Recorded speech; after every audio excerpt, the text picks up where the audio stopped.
سلام خدمت همراهان عزیز تیم تی فیوچر. با جلسه 51 آموزش‌ها در خدمت شما عزیزان هستیم. این جلسه می‌خوایم یک ابزار ترسیمی پرکاربرد خدمت شما عزیزان آموزش بدیم به اسم چنگال اندروز. شما با این ابزار میتونید رفتار قیمت رو شناسایی بکنید و ببینید که قرار قیمت به چه سمتی حرکت بکنه و واکنشاش به انواع خطوطی که توی این روش ترسیمی ما به شما یاد میدیم چگونه هستش و چجوری میتونید از این چنگال اندروز برای سودآوری استفاده کنید.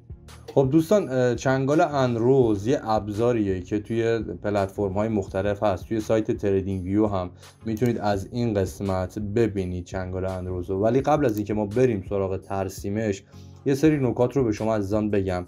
ببینید، برای ترسیم چنگال اندروز شما نیاز به 3 تا نقطه دارید. خب که این نقاط رو به اصطلاحاً بهش میگن پیوت، که نقاط چرخش بازاره. خب شما برای چنگال اندروز به این 3 تا نقطه نیاز دارید که قیمت یا باید این شکلی حرکت کرده باشه، یک قله، یک کف، یک قله پایین تر از قله قبلی. خب ما 3 تا نقطه میخوایم. یه دونه این نقطه است، یه دونه این نقطه است، یه دونه هم این نقطه. این نقاط رو به اصطلاح بهش میگن پیوت. خب که قیمت به این نقاط واکنش نشون داده و تغییر جهت داده. همونطوری که میبینید قیمت این نقطه تغییر جهت داده، این نقطه هم تغییر جهت داده و این نقطه هم تغییر جهت داده. این یک مدله. یه مدل دیگه شما باید قیمت اومده باشه یک کفی رو ایجاد کرده باشه، رفته باشه یک سقفی رو ایجاد کرده باشه، دوباره اومده باشه یک کفی بالاتر از کف قبلی ایجاد کرده باشه و حرکت کرده باشه. اینجا هم شما 3 تا نقطه دارید که باز هم به این نقاط میگن پیوت. یه نقطه اینجاه، یک نقطه اینجا هستش و یک نقطه هم اینجا. اینجاها قیمت وقتی که برخورد کرده تغییر جهت داده و حرکت کرده. اینجا داشته بالا میرفته، بعد از برخورد به این نقطه حرکت کرده و به سمت پایین حرکت کرده و دوباره اینجا بعد از برخورد به این نقطه به سمت بالا حرکت کرده. شما باید یا این فرم حرکت قیمتی رو یا این فرم حرکت قیمتی رو داشته باشید تا بتونید چنگال اندروز رو ترسیم بکنید. خب یه مقدار تشخیص این نقاط چرخش یا همون پیوت ها برای افراد تازه کار ممکنه سخت باشه. به خاطر همین نیاز به تمرین بیشتر دارن تا بتونن این نقاط رو به خوبی شناسایی کنن. چون اگر این نقاط رو به خوبی شناسایی نکنید، عملا چنگالی که ترسیم میکنید هیچ کاربرد معاملاتی براتون نخواهد داشت، چه بسا ممکنه به شما ضرر هم بزنه. با هم بریم ببینیم که چه شکلی هستش. یه نمونه براتون پیدا بکنم. من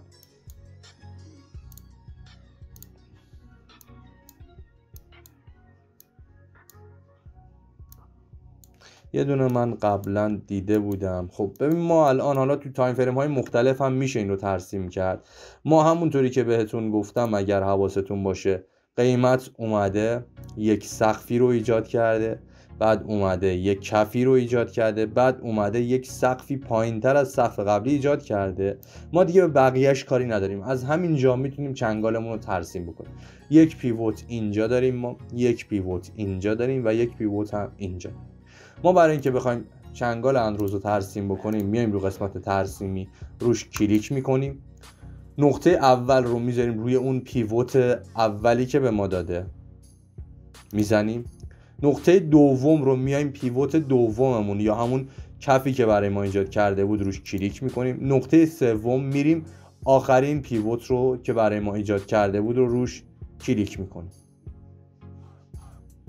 خب میریم تو قسمت تنظیمات، این تیک نیم رو برمیداریم. این نیمه، ببینید این چنگال ما رو، این خط سبز رو میبینید، از خط قرمز تا خط آبی قسمت اصلی ما میایم اون خط سبز رو حذفش میکنیم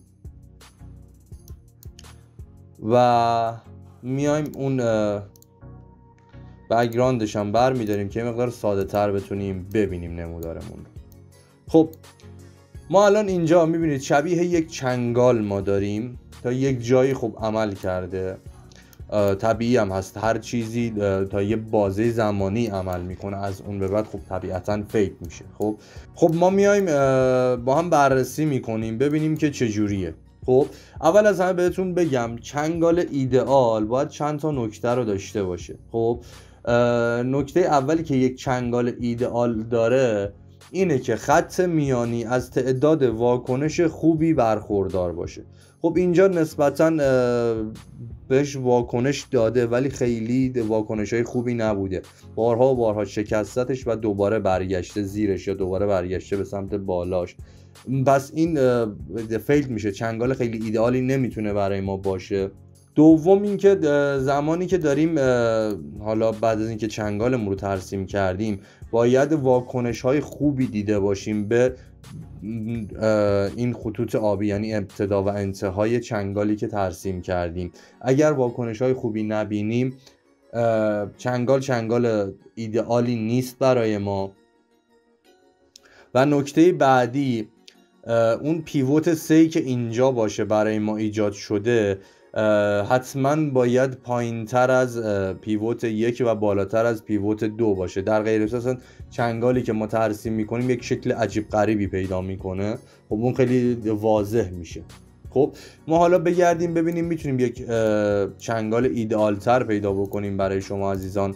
خب دوستان ما یه مثال پیدا کردیم، بیاین اینجا با هم ببینیم. توی تایم فریم 4 ساعته روی بیت کوین ما اینجا یک کفی رو داشتیم که قیمت اومده بود یک کفی رو ایجاد کرده بود، رفته بود بالا، یک سقفی رو ایجاد کرده بود و اومده بود پایین، یک کفی بالاتر از کف قبلی ایجاد کرده بود. این اون 3 تا پیوتیه که ما میخوایم، یه دونه اینجاه، یه دونه اینجاه و یه دونه هم اینجا هستش.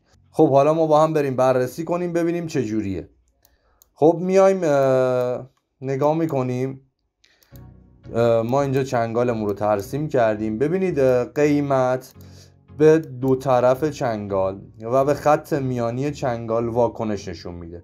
هم توی این تایم فریم هم توی تایم فریم پایین تر ما میتونیم شروع کنیم به معامله کردن. میبینید اینجا خط وسط چنگال رو شکسته، رفته پول بک زده به وسط و تا بالای چنگال حرکت کرده.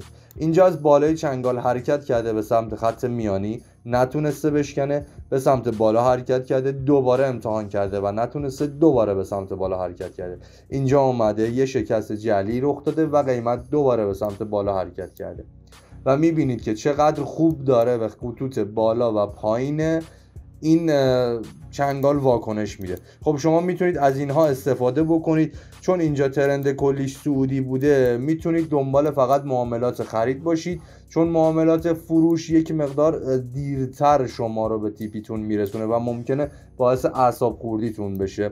پس بهتره که در جهت خرید باهاش معامله کنید. اینجاها میبینید که میتونستید اینجاها یه پوزیشن بگیرید، اینجاها پوزیشن بگیرید و دوباره سود خوبی از بازار بگیرید. اینجاها میتونستید پوزیشن بگیرید، اینجاها پوزیشن میتونستید بگیرید و بارها و بارها میتونسته به شما پوزیشن بده. و یک زمانی هم هست که چنگال میشکنه. خب زمانی که چنگال مثل اینجا شکسته شد احتمال پول بک زدن به دوباره خطوط چنگال وجود داره. شما اینجا منتظر میمونید که به خطوط چنگال پول بک بزنه، واکنش ببینید و اینجا دوباره میتونید وارد یه معامله فروش بشید و میبینید که چقدر خوب اینجا قیمت واکنششون داده و چقدر خوب ریخته. خب این هم باز همینه، اگر چنگالتون نزولی باشه، چنگال از بالا بشکنه، میتونید منتظر باشید که دوباره به چنگال واکنش بده و بتونید از اونجا دوباره سود خوبی بگیرید. یک نکته هم توی چنگالا هست به اسم خطوط ماشه. ببینید شما از اینجا به این نقطه و از اینجا به این نقطه بکشید و امتداد بدید، بهش میگن خط ماشه. خب شما میتونید واکنش قیمت رو به خط ماشه ببینید. من اینجا چون یه مقدار تغییر کرده این شکلی شده.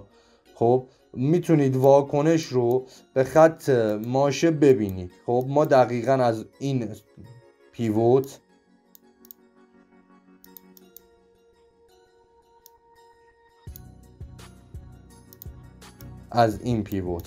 به این آخرین پیوتی که ما باهاش ترسیم کردیم میریم امتداد میدیم، میبینید که قیمت اومده. شما اگر اینجا جا موندین میتونید خط ماشتون رو ترسیم بکنید و ببینید که قیمت میاد خط ماشه رو حالا یا میشکونه یا برمیگرده. اونجا بستگی به شرایط داره. اگر برگشت شما منتظر تایید میمونید، از همینجا بای میگیرین. اگر بر نگشت و مثل اینجا شکوند منتظر پول بک میمونید تا دوباره پوزیشن سل بگیرید و میبینید که چقدر خوب باز هم به این خط ماشه واکنششون داده و تونسته قیمت رو تا کجا به سمت پایین حرکت بده.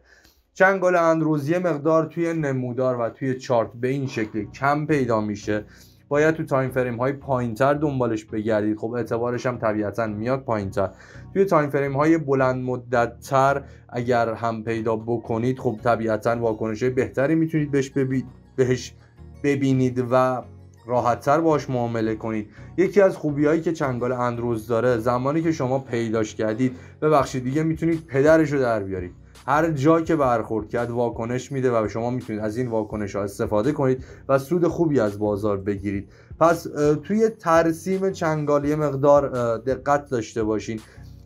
خواهشم اینه افرادی که آماتورتر هستند هر چیزی رو چنگال نبینید. هر چیزی چنگال نیست و واکنش‌های خوبی نمیده و ممکنه باعث ضرر شما بشه. خب پیدا کردن چنگال نیاز به تمرین داره. حتما قبل از اینکه شروع کنید به پیدا کردن چنگال ها سعی کنید پیوت ها رو شناسایی بکنید و ببینید که آیا دقیقاً این پیوتی که من پیدا کردم باعث شده بازار رو بچرخونه یا نه. خب این پیوت نیست. ببینید بازار یه مقدار اصلاح کرده دوباره برگشته، ولی این پیوته. چرا؟ چون اومده تمام این کفهای قبلی رو دوباره شکسته و تا یه مقدار قابل توجهی ریخته. این هم پیوته. چرا؟ چون اومده باعث شده که قیمت بره تا یه مقدار خیلی بالایی واکنش بده، ولی اینجا پیوت نیست چون واکنش کمی داشته. هر چیزی رو شما، البته پیوت ها میرور و ماژور دارن، ما پیوت های اصلی مد نظرمون هستش. خب شما هر چیزی رو به عنوان پیوت اصلی نبینید یا هم پیوت ماژور نبینید. خب ممکنه الان این یه پیوت هست ولی پیوت مینور محسوب میشه، یعنی یه واکنشی داره بازار ولی اون چیزی که ما میخوایم نیستش. خب ولی این یک پیوت ماژور محسوب میشه که تونسته بازار رو بچرخونه. این هم یک پیوت ماژور محسوب میشه، تونسته بازار رو بچرخونه و عملا دیگه قیمت خیلی نتونسته بالا این بیاد و همینطوره. یعنی شما باید دنبال اون پیوت های ماژور باشید برای ترسیم چنگال اندروزتون. تمرین زیاد بکنید، پیوت ها رو اول پیدا بکنید. بعد از اینکه تمرین کردید، پیوت ها رو پیدا کردید، شروع کنید ترسیم کنید چنگالتون رو. ببینید آیا میتونید درست ترسیم بکنید یا نه. چنگالی ایدئاله که بهتون گفتم واکنش های خوبی داشته باشه. اگر هم میشکنه دوباره واکنش خوبی به شکستش بده، به خط ماشش واکنش خوبی بده. اینها چنگال های ایدئالی میشن. سعی کنید قبل از اینکه با این چنگال ها معامله کنید حداقل 100 تا چنگال توی ارزهای مختلف پیدا بکنید، ترسیم بکنید، ببینید چشمتون کاملا عادت بکنه به این نوع ترسیم و بعد برید توی معاملات ریل با این چنگال شروع کنید به معامله کردن. امیدوارم از چنگال اندروزم به نحو احسن استفاده کنید.